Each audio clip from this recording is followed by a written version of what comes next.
This is what Joe Biden said. This morning, I sent a letter to my fellow Democrats on Capitol Hill. In it, I shared my thoughts about this moment in our campaign.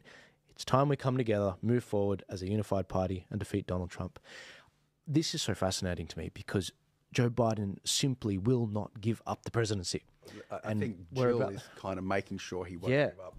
She doesn't want to, no. Exactly. So his side, his faction, his family are getting behind it. And on top of that, what's really interesting about this is we haven't seen the Democrats this divided since 2016, Trump versus Hillary, which was actually before that Hillary versus Biden. Sorry, Hillary versus Biden, Hillary versus Bernie. They completely stacked it against Bernie, the super delegates thing and all of that. When I was rooting for Bernie at the time, I was a Bernie bro. I remember how they did that. It woke me up to the Democrat establishment.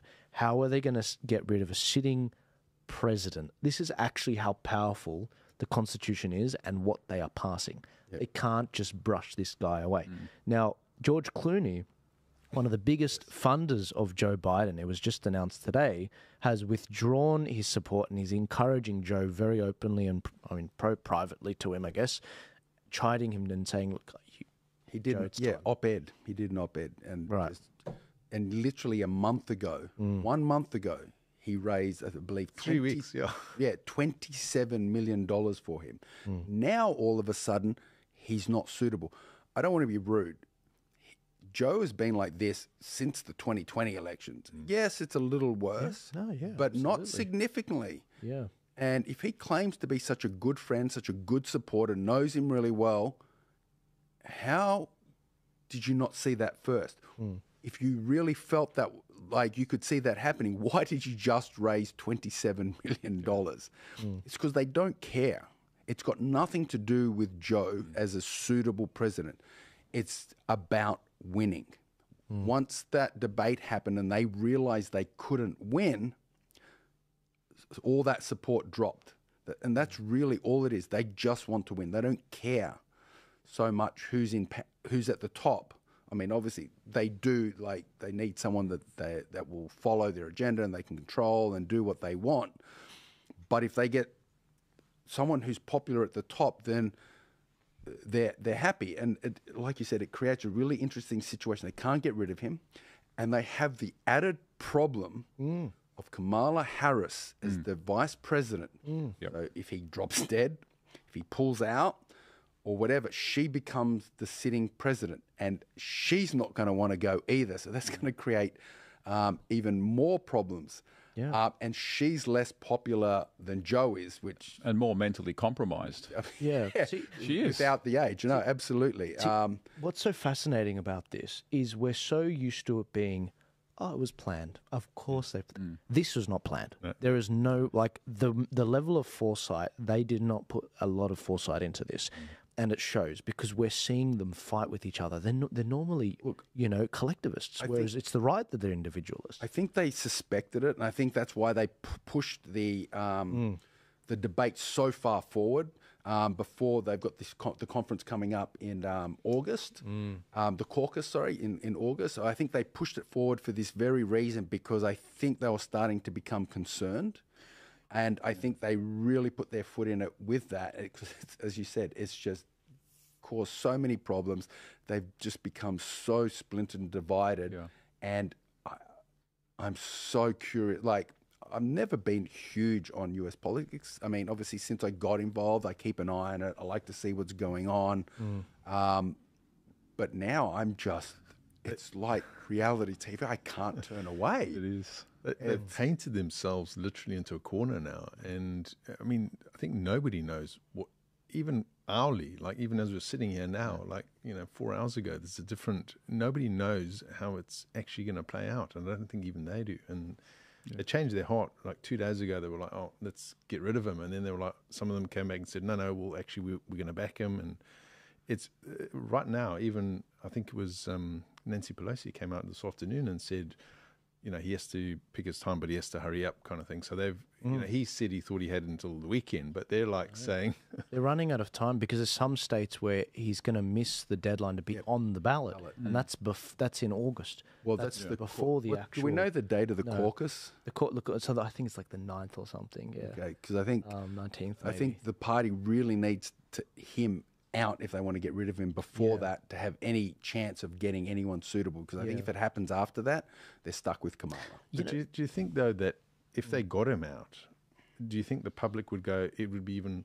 Because what you were saying earlier, you know how they just stitched up Bernie and they just swapped out. And I think, you know, the question is that more damaging, just saying, oh, he's out and we're going to put another person in and you just have to accept this is the new person? I think is that more of a risk than actually leaving him in? I think the damage has actually been done because the public look, we all knew about his cognitive abilities because we watch the videos on Twitter, but we're not normal people. You mean the deep fakes they're referring to? The deep fakes, that's right, yeah. Well, one thing I will say, it's now been definitively proven that is the real Biden. It's not just a man in a mask, because they would never pay someone to wear a mask to put on a performance like that. But no, I think people already are disillusioned because they've realised they've been lied to. You can't unsee it. Exactly, but again, sort of just very importantly, behind all of that, a lot of people are now saying, wait a second, you guys were telling us not just 2 weeks ago that Biden is possibly the most physically robust president in American history. That's what the White House was saying. And now we find out, in actual fact, he's not actually able to barely stand up and talk after 9 p.m. Like, you guys have been lying to the country. So I think actually a lot of the damage has been done. I think trust in the Democratic Party has been lost. And if anyone votes Democrat, it's solely, well, you've still got some true believers out there. They're incurable. That's fine. But I think a lot of people are just going to vote Democrat because they are genuinely afraid that Trump is going to sort of overturn democracy. But I think the trust has already been lost. Again, I will say it one more time. It's astonishing to me. I'm learning so much. I'm taking inventory of all the things, all the levers they can pull on a sitting president. These people are that powerful. Yep. And I just said, you're getting me thinking in real time on this, guys, because obviously I've been looking at US politics for 8 years now, since from the left, from the right. One of the things, maybe it was planned, and one of the things I'm reconsidering now is, do you remember back in 2020, I can't remember if they passed this, but do you remember there was a press conference, it's in my phone, where Nancy Pelosi was before the cameras, and she said, we're passing this bill to improve the protections on the 25th Amendment so that we can dismiss a president on his mental acuity. This isn't for Trump, she said. This isn't for Trump. This isn't meant to come in until after. Was it for Biden? Did they always know that was going to be needed in the future? Interesting, because the word on the street is that when he agreed to run as president, his family and extended family were angry at him. Why? Because he had dementia. That's sort of the rumors, that in actual fact he didn't have he had the support of Hunter, he had the support of Jill. But both for obvious reasons. She's very ambitious, and Hunter, well, he wants to stay out of prison as long as possible. And make a lot of money. And make a lot of money, that's right. But look, the thing is, he's been choreographed and handled. So he doesn't do interviews where he doesn't know the questions. Yep. He won't generally talk for more than 10 minutes. Of course, it's legendary now. He only really works between 10 a.m. and 4 p.m. That debate was at 9 p.m., I think. So that was a big mistake. And now they can't just say, oh, can we bring the debate to 12 p.m.? But you can't do that because you're tacitly saying that anything that happens in the world outside of those hours... You could do what I used to do and have an afternoon nap. Maybe that's a possibility. I think what's happened is he's dug his ear... Well, not him, because I don't think he's really He's stubborn. But his wife and son have gone, you're not going, you're staying. And he's like, okay, we're staying. But now they've said, I think they've basically said, if you don't kind of resign by the weekend or whatever, then there'll be a whistleblower that'll come up. You know that tape of him when they interviewed him, which Garland is not allowing to come out? There'll be something like that will come out, which will just be so bad. Yeah. they'll basically say, well, we'll just leak this unless you... Yes. That is very plausible. And that's what interests me. Yep. They've suppressed. There are videos of him saying the N-word everywhere, but they suppress. Say that's what fascinates me. It's like Censorship is wonderful. If yeah, you're a they political have it. party. They have all the material ready to go. Yeah. They keep it suppressed, but if you stuff up, I will release it and I will amplify it and I will throw the algorithms behind this. It fascinates What's that going to do to the party? That's got. I mean, because people are going to see that and go, "You had to have known." Yes, exactly. So It's going to break. It's going to red pill the nation. That's what the world. I mean, it's just fascinating to me. yeah, I do think the dark horse is Michelle Obama, which CNN kindly termed Big Mike. I don't know if anyone saw that clip. The guy. CNN. What called- happened? Yeah, he accidentally referring to They did. brought up Pelosi and a couple of the other candidates and goes Big Mike, and he's gone, oh my God, I didn't mean that. I meant Michelle Obama. No It was way. hilarious. When- I when- made sure I saved that clip. It was after the debate. It was like only a couple of days or maybe I a had no week or idea. so after the date. It was, I've got it's in my X feed. So if you want to check it out, jump onto X, look up for the real King Elvis. It's in there somewhere. Just search Big Mike. But yeah, he actually said it on CNN. Wow. I'm like, you can't be serious. This guy, he can't have a job after this. That's right. Like, That's the end of it. but I think that Michelle Obama is definitely a dark horse, and I think she could, because she keeps saying, I don't want to do this, I don't want to do this. And if something comes out where they have, the red pill situation where they get rid of him and she goes, I have to step in.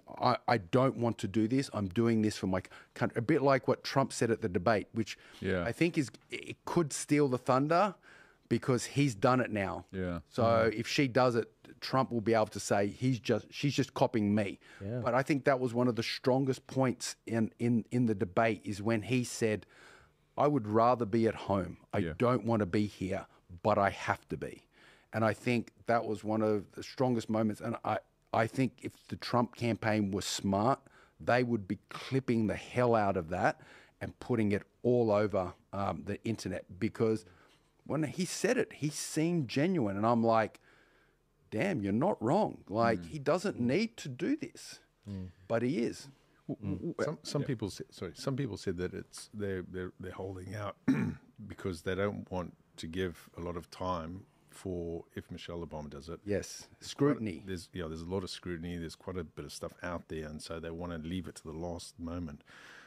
But and then she said she doesn't want to. But who do you think would actually be? So maybe she will take up the mantle, get through the thing to try and win it, and then have some medical whatever, but bail out of it at some point, like just to because I mean, who else? Well, I mean, there's Newsom, but what he's done to California is like, if anyone's smart, you don't want him anywhere near much the baggage, presidency. yeah. There's obviously Pelosi. She's obviously interested, but I don't think she's a smart choice. As I said, Unelectable.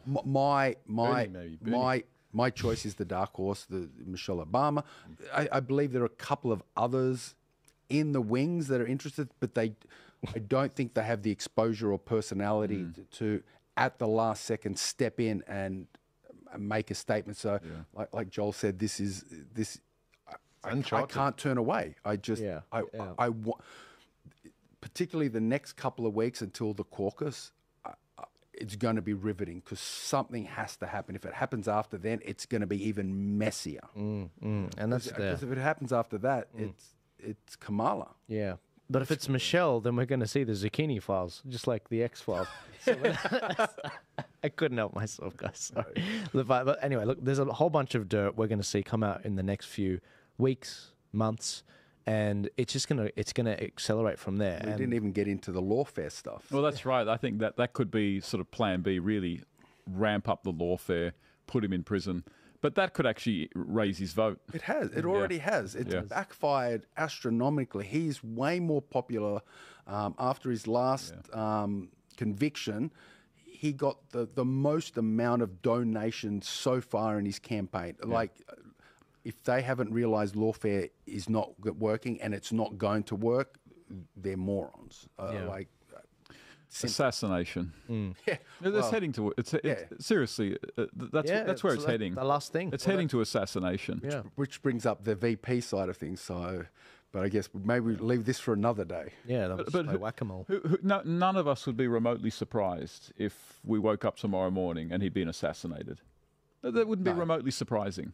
I don't want to think about it. This is why I talk about this last, because it's riveting. Yeah. And it's going to keep getting crazier. I don't watch TV shows in 2020 or in 2016. This is an election year. This is what you can expect. And for some reason, the world loses its mind in the year. There are wars starting, which wouldn't start. There's elections on. You know, the UK and France weren't meant to have an election this year, but they both decided to do it early. I mean, this is nuts. Who knows? Albo might do it too. The really, true. The really dangerous thing about Trump, and everyone knows it, is that if he gets elected, he doesn't need to get re-elected. He's got nothing to lose. He can go after all his enemies if he wants. And that would be very, very frightening to a lot of people. I think that's one reason Joe and the family don't want him elected, because obviously, Hunter's done a lot of stuff that is not pleasant, I'll put it simply, and I'm sure he'll be a target, and we know that Joe has supported a lot of that. So I think, I don't know whether he would. I think he may just let it slide because, but the risk is too great for them. The Obama, before the debate, Obama was involving himself in the campaign a lot more, and then the debate happens, and we know there's great fissures. As Tucker Carlson tweeted, there are great fissures between the Obamas and the Bidens. It's always been like that. I can totally see Jill and Michelle punching on. And Michelle would win, just for those wondering. Sword fight. CNN agrees. Yes. But no, look, when I look at this, it is riveting. It's very interesting. It's going to get crazier. And watching the Democrats fight and not be unified, this is how they lost. Because 10% of Bernie Sanders voters in 2016, people like me that supported Bernie, the people like that could actually vote in America. I've never been to America. They voted for Trump. 10% of them that were going to support Bernie because of how he was screwed over by Hillary and how he was appealing to those swing states like Michigan. And that's how he won them. And so... I was a bit like you. I thought Bernie was the good choice back then. Again, I tend to have a lot more of a leftist view of things politically, and I was thinking, I thought Bernie, and then when I saw that happen, I'm like, what's going on here? Yeah, he got a few extra houses. He stopped saying the millionaires and the billionaires, started saying the billionaires, and I was like, we were all like, oh, that's what happened. Crazy, right? Bernie. I thought Trump was a racist. I thought that 2016 election, I was depressed that day. I was really sad he lost. I wasn't depressed, but I was still like most people, the orange man. Like I was convinced by the media, and I'm like, oh, you're fired. I've seen all these TV stuff, and I didn't dislike Trump either. Like I actually, the first time I fought in the UFC was the Trump Taj Mahal. And I actually briefly met Trump, obviously, before then. And he just did it like passing. By the way, you bring this up right now at the end. Yeah, well, that's a good way. It's a good way to. Again, I was just. It was the first time I fought in the UFC, and it was, as I said, it was in the Trump Taj Mahal, and as part of it, like he was there, and I met him. Briefly, I should say, I was in the room. I didn't really. It's not like we conversed or anything. Because what my next question would have been is, what did he say? I didn't. How big are his hands? I didn't touch him. How was he? Did you pull your trap when he did your handshake? Did he pull you in? No, I didn't get any physical. Or did you do what Joe Rogan did when I anchored in? And have you seen that video? Yeah. I didn't make any physical contact, sadly. Okay. I regret it now. Right. But yeah, like I'd seen Trump. He seemed like a cool guy when I met him. When he was there, he was quite pleasant, happy guy, and obviously he was big, as we know now, is a big supporter of the UFC. He's at the events, gets a lot of support, which brings up another point. There's good to see a lot of the fighters out there are aware of what's going on, like, Sean Strickland, one of the ex-champions, Moicano, who I think is very much a libertarian, and one of the ex-fighters, Jake Shields. So there's a lot of fighters out there that kind of understand what's going on, which is also good to see. But when that election came, as you said, even though I'd met him, it seemed like a really nice guy, was very friendly. Even I'd been kind of tarnished by the media's perception of him as the Origin man. Again, I wasn't as invested in it, so I wasn't fussed because I wasn't quite the same point as I am now politically. But I'm like, oh, well, they're in trouble now. And hindsight, 2020, I realized that was not the way it was at all. And that's one of the things that had made me realize just how much the media no longer do journalism. They don't present the news. They present a narrative. You know, they have a story to tell, and they're telling you that. They're not telling you what's really going on. Absolutely. Guys, I'm conscious of your time. I'm going to quick fire these last few